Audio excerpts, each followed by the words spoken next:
When it comes to affecting change, stories can be more powerful than facts and figures.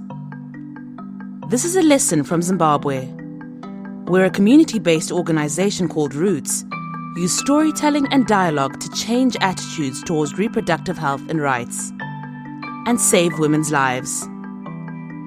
Zimbabwe is a highly religious society. Over 3/4 of the population are Christian. Many people are socially conservative, especially when it comes to gender, sexuality, and marriage.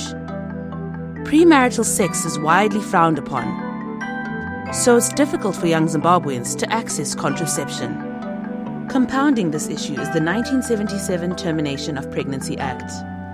This 40-year-old law prevents women from accessing an abortion outside of a very narrow set of circumstances.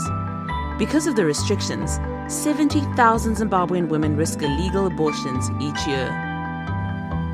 Tragically, almost 1 in 3 of young women who die from aborted-related complications are only teenagers. Roots decided they had to do something about this situation. They knew the task ahead was huge. They would have to persuade politicians and policymakers to reform the Termination of Pregnancy Act, despite it having widespread public supports. To do this, they used the power of storytelling. They spoke to women who had experienced unsafe abortions and trained them as community champions.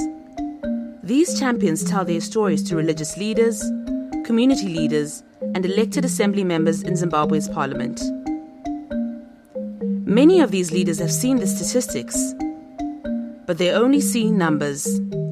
They don't understand the human cost of this suffering until a real person looks them in the eye and tells them what they've been through.